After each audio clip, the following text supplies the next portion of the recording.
السلام علیکم ناظرین، چینل فیضان پیڈیا میں آپ کو خوش آمدید کہتے ہیں۔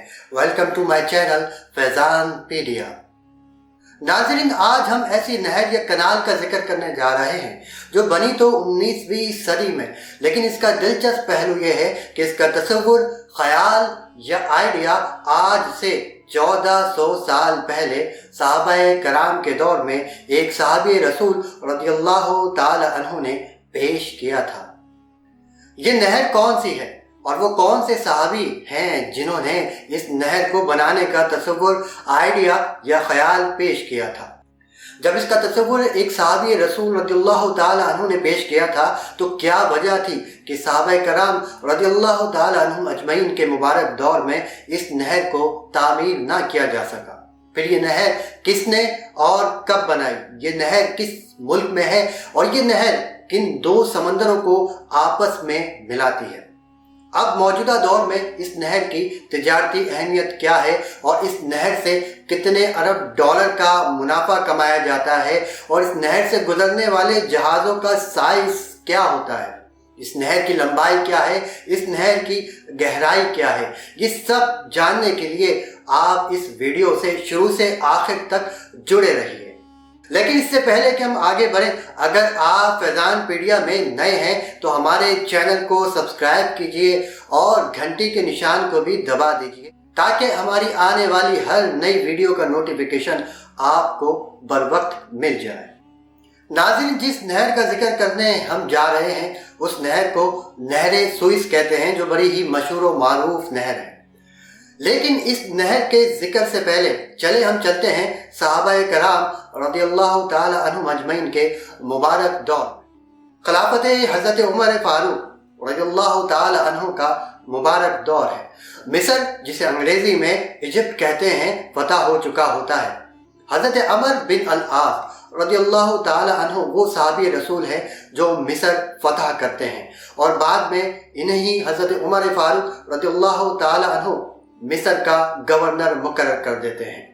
سن 18 ہجری میں عرب میں قحط پڑتا ہے ناظرین، تو حضرت عمر فاروق رضی اللہ تعالی عنہ حضرت عمر بن العاص رضی اللہ تعالی عنہ کو حکم صادر فرماتے ہیں کہ یہاں سے غلہ عرب میں پہنچایا جائے۔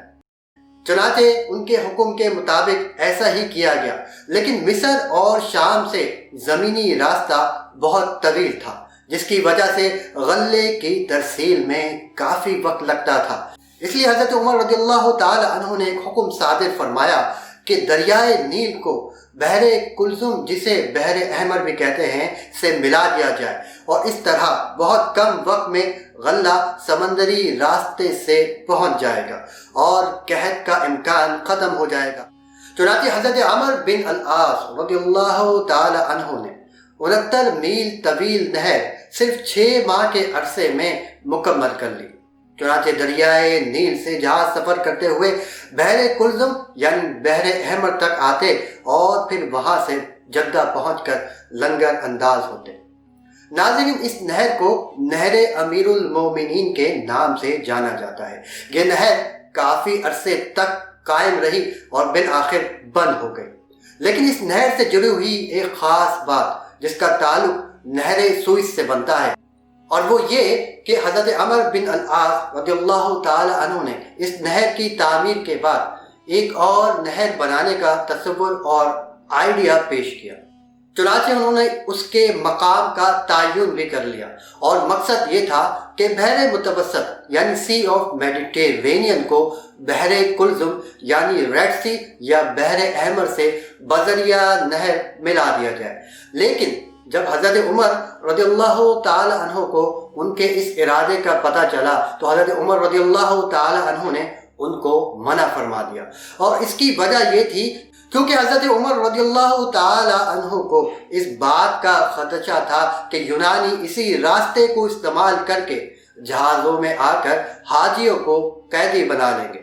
ناظرین، اس دور کے حالات کے تحت یقیناً حضرت عمر رضی اللہ تعالی عنہ کا فیصلہ بالکل ہی ٹھیک تھا، لیکن اگر مسلمانوں کی جان کا مسئلہ درپیش نہ ہوتا تو یقیناً نہر سوئس یا سوئس کنال آج سے 1400 साल पहले सहाबा कराम रज़ियल्लाहु ताला अन्हुम अजमईन के मुबारक दौर में तामीर हो चुकी होती और नहर सुइस बनाने का सहरा यकीनन मुसलमानों के सर जा ठहरता। नाज़रीन, फिर सदियों तक इस नहर को तामीर करने का ख्याल किसी को भी ना आया, यहाँ तक कि 18वीं सदी में नेपोलियन बोनापार्ट ने इस नहर को तामीर करने का इरादा किया। चुनांचे उसने माहिरीन की टीम को इसकी फिजिबिलिटी रिपोर्ट तैयार करने का हुक्म दिया, मगर नेपोलियन बोनापार्ट ने उस रिपोर्ट को देखकर अपना इरादा तर्क कर दिया, क्योंकि उस रिपोर्ट में कहा गया था कि आबी गुजरगाह में लॉक लगाने पड़ेंगे, जिसमें न सिर्फ ये कि बहुत ज़्यादा अखराजात आएंगे बल्कि तवील वक्त भी दरकार होगा। ऐसा इसलिए था कि उन माहिरीन के नज़दीक उनके हिसाब के तहत रेड सी यानी बहरे अहमर का लेवल 28 फुट बुलंद है मेडिटेरेनियन सी से। हालांकि ये सब एक गलत हिसाब की वजह से हुआ, क्योंकि हकीकत में ऐसा नहीं था। फिर 1830 ईस्वी में ब्रिटिश जर्नल फ्रांसिस वार्डन चेस्नी ने हुकूमत बरतानिया को एक रिपोर्ट पेश की, जिसमें कहा गया कि दोनों समंदरों के लेवल और उठान में कोई भी फर्क नहीं और कनाल या नहर की तामीर तकनीकी बुनियादों पर बिल्कुल ही मुमकिन है। लेकिन हुकूमत बरतानिया ने इस पर कोई तवज्जो न दी, क्योंकि उनके नज़दीक इस नहर की तामीर की वजह से शायद जो हिंदुस्तान से तिजारत होती थी इसमें दूसरे ममालिक की मुदाखलत हो सकती थी, और यूं बरतानिया ने भी इस नहर को तामीर नहीं किया।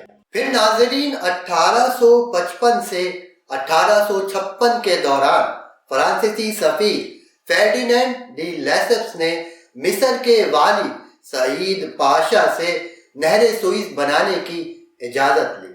चुनांचे 25 अप्रैल 1859 को नहर सुइस की तामीर का आगाज किया जाता है और इसकी तकमील तकरीबन 10 साल की मुद्दत में अंजाम पाती है।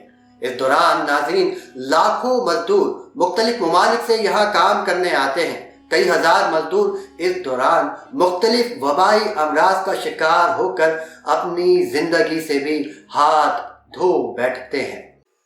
बहरहाल इसकी तकमील पर 15 नवंबर 1869 में एक इफ्तिताही तकरीब का एहतमाम किया जाता है, जिसमें नहर सुइस की तकमील की खुशी में जश्न मनाया जाता है।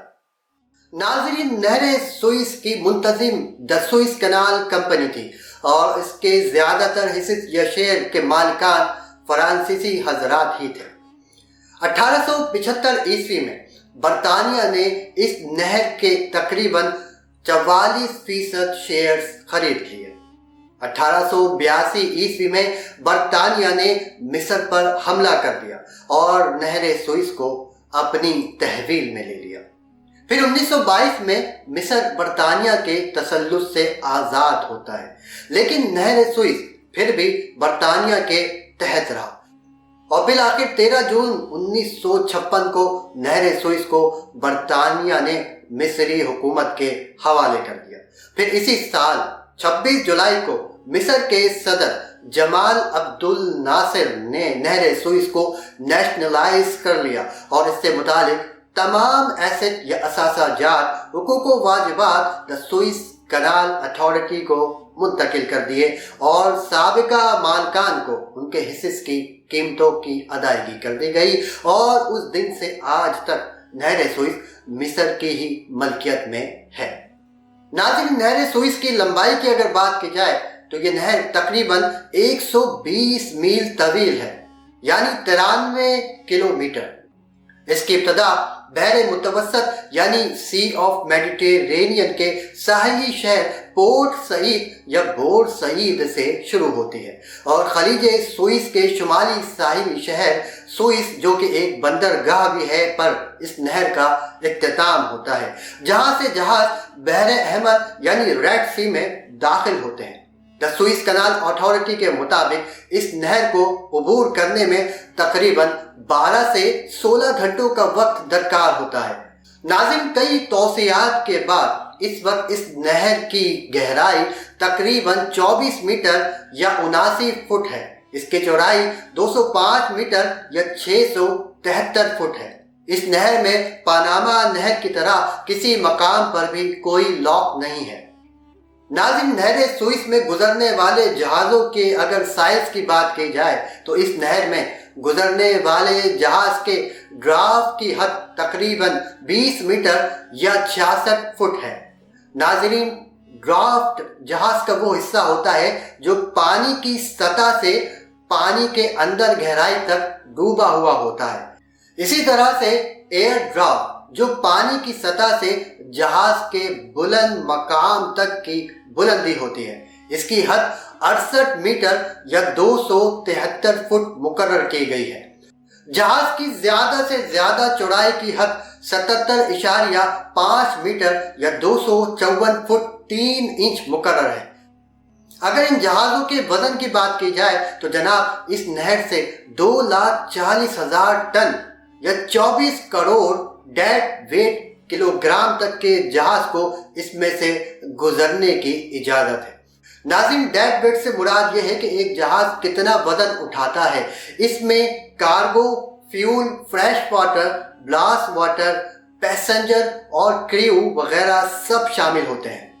नहर सुइस के ऊपर से 2 ब्रिजेस या पुल भी गुजर रहे हैं। नाज़रीन, अगर इस नहर से मिस्री हुकूमत को होने वाली आमदनी की बात की जाए तो मिस्र की हुकूमत को 2019 में इस नहर से 5.8 अरब डॉलर की आमदनी हुई।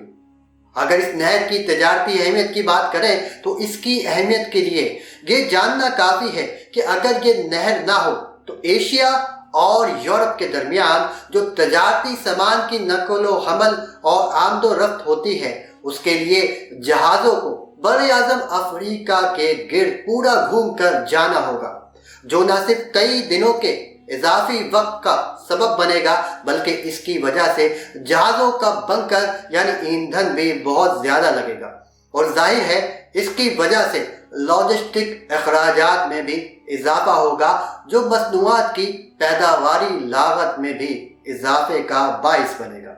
नाज़रीन, हमने अभी इजाफी वक्त की बात की, जिसका मतलब यकीनन इजाफी फासला भी है।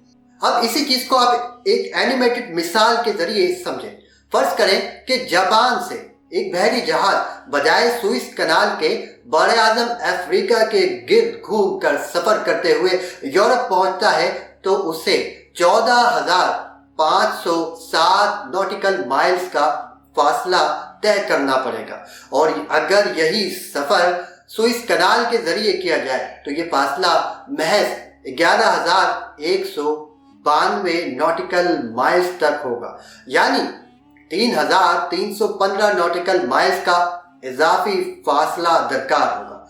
इसी तरह एक और मिसाल लेते हैं कि अगर सऊदी अरब के शहर जद्दा से एक तेल का जहाज बड़े आज़म अफ्रीका के गिर्द घूमकर यूनान जाता है तो उसे 11,207 नॉटिकल माइल्स का फासला तय करना पड़ेगा और अगर ये जहाज बजरिया सुइस कनाल जाएगा तो उसे महज 1320 नॉटिकल माइल्स का फासला दरकार होगा, यानी हैरत अंगेज तौर पर 9,887 नॉटिकल माइल्स के फासले का फर्क वाक़या होगा।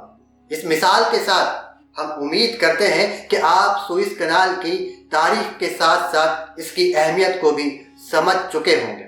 नाज़रीन, अगर आपको हमारी ये वीडियो पसंद आई है तो इसे लाइक कीजिए और शेयर कीजिए। तब तक के लिए अल्लाह हाफिज।